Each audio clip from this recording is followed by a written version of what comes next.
Merci beaucoup. Monsieur le Président de l'Assemblée, honorables députés,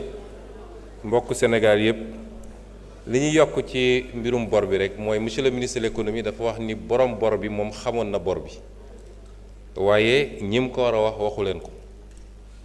waaye bëgguma ñu tënk ñim ko war a wax rek waa bitim réew wala waa Fonds monétaire ñi ci jiitu mooy le peuple sénégalais parce que ci turu peuple sénégalais la ñu leb te bor pour mu mën a lew cim réew yéen député yi bi ngeen di voté da ngeen autoriser le président de la république ne ko at wi mun nga leb lu toll di sàngam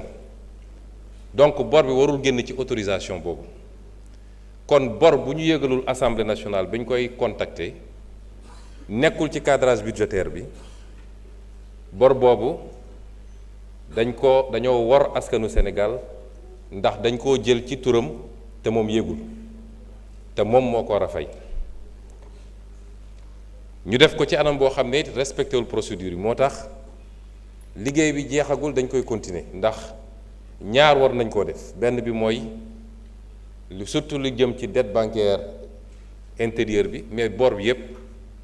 il faut ñu càmbar ko ligne par ligne clarifier ko def un rapport boo xam ne normalement sax gouvernement da ko war a publier wala ñu adossé ko à la loi de finances bi ngeen xam ne moom ngeen war a wote loolu souci de transparence la mu am it ay comptes yoo xam ne li ci jaar ci bor bi dafa bëri lool te respecté wul procédure yi am na ci benn boo xam ne moom rek diggante 2019 ak 2024 lu mat 1300 milliards jaar na ci loo xam ne amul benn surveillance muy lu ñu war a mottali la ca des nag mooy li nga xam ne moo concerné le peuple sénégalais parce que dafa am ku laaj léegi presse réponse la à cette situation dégg nañ nag ñenn ñi ci opposition ñuy critiquer waaye lenn rek laa bëgg ngeen laaj leen face à cette situation ñoom lan la ñu proposer comme solution qu'il propose une seule solution lu dul di essayer def négation ci loo xam ne àdduna bi yépp léegi dëppoo nañ ñi parce que lu toll ni FMI lu toll ni les agences de notation lu toll ni BCEAO du ñu valider ay chiffres ay données yoo xam ne tegul fenn kon dañu nekk ci autre solution moo tax bi mbir mi amee nu ne ñu ngi wut ay solution financière parce que ministre des finances wax na ko déggoo nañu daanaka ak FMI ci discussion yi lu bëri loo xam ne ñoom dut la woon ci ñoom wala weddi nañ ko bi ñu ñëwee toog ak ñoom mujj nañ koo dëggal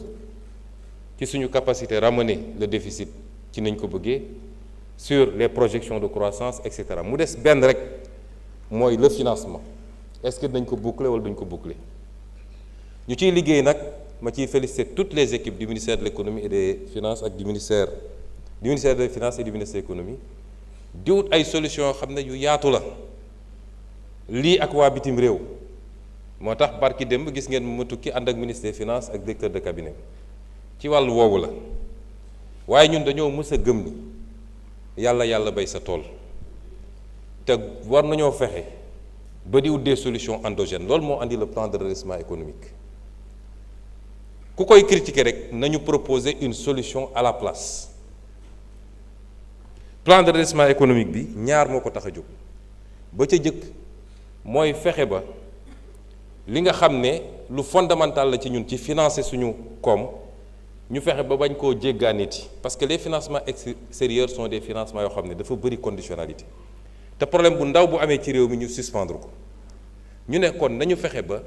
yiy farata ci ñun ci suñu programme nañ ko utal financement moo tax soo seetee les 790 milliards yi ñu génne ren pour presse bi lan lay financer dugal nañ ci réseau gazier du Sénégal dugal nañ ci luy sauver Air Sénégal 66 milliards réseau gazier 50 milliards dugal nañ ci luy sauver Sonacos 50 milliards dugal nañ ci le second pont de Ziguinchor pour 50 milliards dugal nañ ci le grand transfert d'eau pour 50 milliards dugal nañ ci yooyu yëpp c'est dugal nañ ci les agropoles du sud pour 50 milliards agropole centre pour 60 milliards yooyu c'est pas des programmes structurants pour ce pays laytee économie pays bi du jóge ci loolu kon est-ce que jaaduwul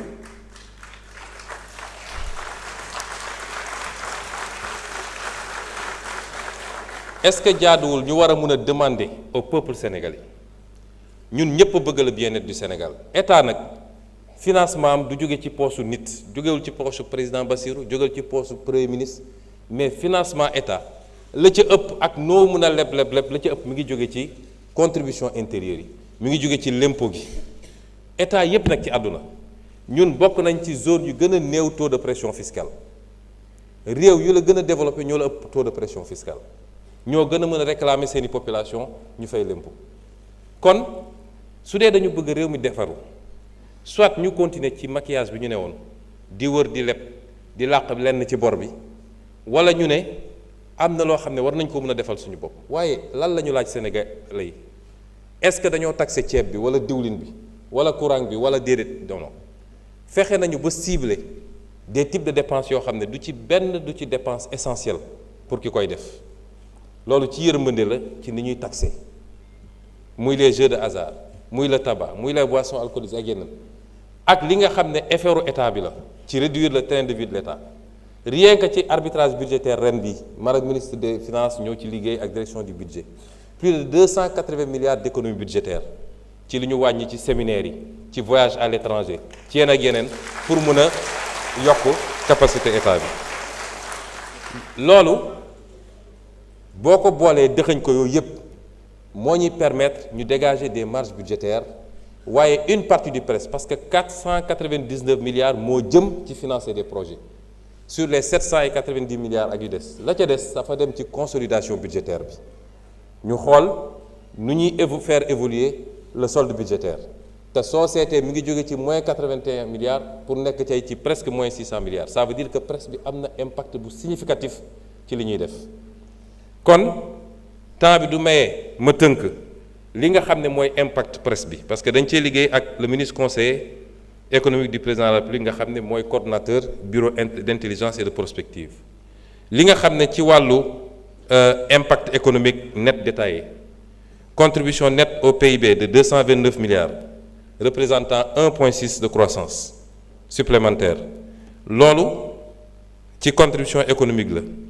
impact budgétaire et soutenabilité nette dina contribuer à la réduction nette du déficit public de 2,1 de pourcentage pour nous rapprocher des critères de convergence de l'UEMOA. Les recettes fiscales nettes supplémentaires s'élèvent à 392,6 milliards. L'épargne publique nette passe d'un déficit de 566 à 196 milliards. La dette publique en pourcentage du PIB, amélioration significative wax naa ko léegi. Pour les impacts sectoriels nets différenciés li mu wane ci secteurs yi secteur de construction dina afficher un impact net de plus 510 milliards soit 7%. Secteur industriel 222 milliards, secteur énergétique 133 milliards, secteur télécommunication 63 milliards, secteur transport 50 milliards, secteur agriculture 42 milliards. Yooyu yëpp c'est des progressions sectorielles. L'impact sur l'emploi, je vais y revenir.